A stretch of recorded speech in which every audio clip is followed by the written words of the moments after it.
welcome to my channel. On today's video we'll be talking about order block, and this is one of the most popular concepts, a smart money concept, and many traders use order block to identify possible entry levels. So in this video I'll explain order block in the most simple way that I can to help you understand better. So as you can see clearly, I'm going to make this very brief. And here on our chart we have, so I use TradingView for my charts. You can check the link in the description. So as you can see, an order block is if we have, I'm going to start with the bullish order block. So we have the bullish order block first. I'm going to start with the bullish order block.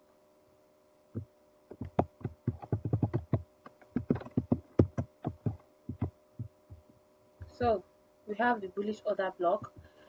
Now the bullish order block will always reside at the bottom of, which is usually around the support area. That's where the bullish order block will be seated. And then we also have the bearish order block. The bearish order block will be seated at the top, which is at the resistance level. Bearish order block. Now secondly, so that's it. So now I'm going to show you how to find the order block first, the bullish order block first before the bearish order block. So literally all an order block is price just showing you an area where a lot of orders were filled. That's why it's called order block. A lot of orders were filled around this area, causing imbalances. So usually for an order block to be valid, there has to be an imbalance around it, which is the fair value gap. So this is usually just areas where that indicates that a lot of orders were placed at this level.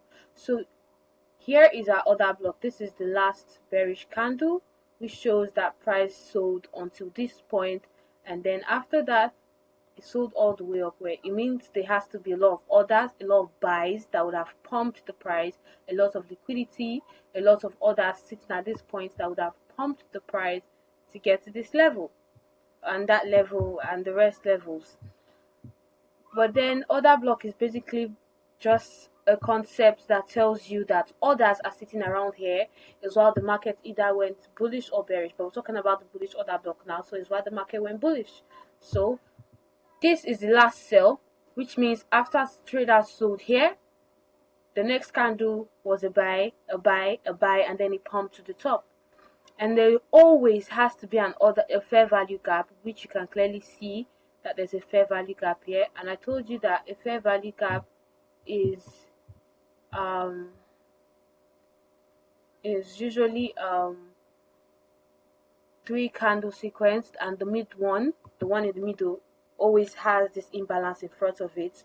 That's, you can see from the first one to the third one, there's a space there. So clearly there's a fair value gap there, and this is the last sell candle before the buys.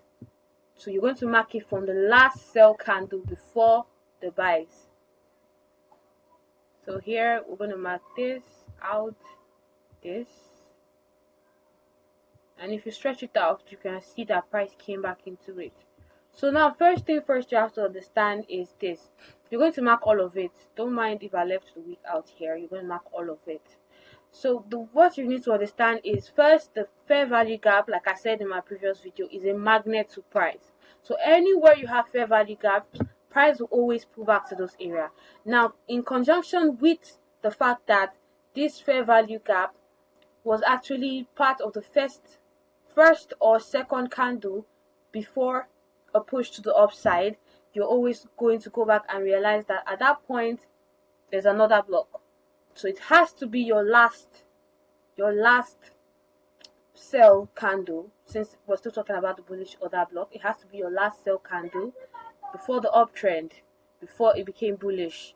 And there has to be a fair value gap. You can see clearly here there's a fair value gap, but I'm not going to mark the fair value gap because we're talking about order block now. But for an order block to be valid, it has to have a fair value gap. The first candle or the second candle has to be a fair value gap. Sorry, the second candle, because at this point the first candle cannot be the fair value gap. Sorry, it has to be the second one. Has to be a fair value gap. There has to be a fair value gap there for an order block to be valid. So clearly we can see for a fair value gap to form, we need 3 candles, and the mid one is always where the imbalance is at. And maybe the second one, the third one as well, but the second one is what indicates the fair value gap first. And then the last sell before the push to the upside is the block that you're going to mark, the candle that you're going to mark. That's the block that indicates that there's a lot of order here, that shows that there's a lot of liquidity or buys at that point that push the market upwards. And that's just all you need to know about order block, and vice versa for the bullish order block, and vice versa if you're also thinking about bearish order block. So for the bearish order block, you can see that price also came back in here and retested it, and then bought back to the top. So now that's just typically understanding that order blocks are just those areas, and the way price is going to push from those areas, considering there's a lot of order at that point, is what's going to create the imbalance. And price has to come back for those imbalance to refill some orders, and most times to also hunt your stop losses and take you out and use that as liquidity to still pump to the upside and give patient traders the opportunity to re-enter and take out the money that you have lost. That's just it.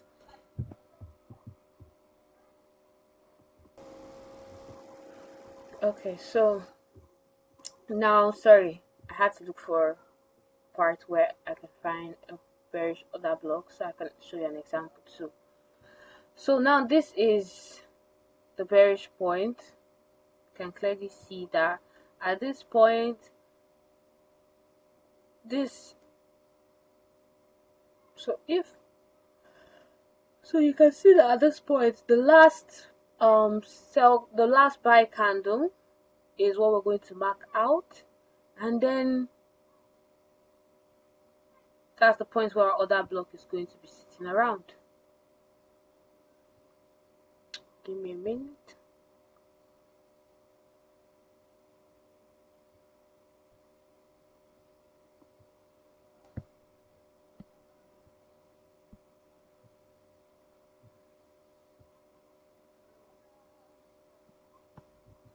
So here you can see the sell here. There's an indecision candle, so we're going to just mark it from whichever one of them, either from this is the last buy candle, and this one here is just an indecision. It didn't buy, it didn't sell, it just stayed there. So they're on the same level. You can mark it from there, or you can just mark the main one, which is the last buy candle. And then, like I told you, because of this indecision candle here, you can see that there's a fair value gap that formed before the third one. So we just consider that as the first candle, then this the second, and then this the third. So there's a fair value gap here. Clearly you can see that. So you can see that clearly that there's a fair value gap there. So now you can see price comes back in there, touches it, sweeps it, whatever word you choose to use, and then it shoots to the downside. So at this point, it just shows you that after this sell, after this buy candle here, which I would like to call the buy block because we're talking about order block. So after that last candle there, the next candle was an indecision, then price sold down, created a fair value gap. That shows that there was a lot of order there that pushed the price downwards. Now the only right thing is now is that imbalance is there, price has to return there. Now most of the times you wonder, oh, price doesn't tap on the order block, it just gets to your fair value gap and returns. It happens. It means that the momentum pushing to the other side is stronger, and so it also still has to come back and respect those things that the market is built by, which is it has to come back and respect the imbalances at that level. But then most times you might not tap into your order block. Most times you might just get to the fair value gap and then come back for your order block later or never. So I just want you to know why I'm saying this is I want you to understand that not all order block are valid. Not all order block are valid. They look like order block, you mark them out, you wait for eternity, nothing ever happens. Not all order block are valid. But this video is just for educational purpose, and I'm trying to just tell you that this is how you spot your order block, and they work, but not all order block work. So you don't feel like, oh, you're not doing the right thing when you have a failed order block, which in most cases I will still talk about failed order block in my next video. I'll tell you there's a term for failed order blocks, so I'm going to tell you about that in my next video. So stay tuned and watch my next video. It's going to be me explaining failed order blocks. There's a name for that. That's a concept on its own, and most people just trade that single-handedly. So yeah, that's just all it takes. You can see price came back there, tapped on it, and pushed to the downside heavily. And that's all you need to know about order block. That's another block. This is a bearish order block. That's a bullish order block. Altogether, they are all order blocks. You just have to know how to find the right point and pick out your order block. But what I would advise is you always pick it at the right point, which is these areas that I showed you. Because sometimes you might spot some other little order blocks just sitting around the corner. Just always take it from points like this. Always take it from points like this. And if you're looking for a good broker, you can use Exness. I'll also drop the link in my description. Don't forget to subscribe and stay tuned. And turn on the notification button also, so that you can get notified for my next video, because that's when I'm going to be talking about the failed order block that I talked about. So just stay tuned. I'll be expecting to see you guys. If you have any questions, don't forget to leave it in the comment section. I'll be more than willing to answer them. Have a nice day.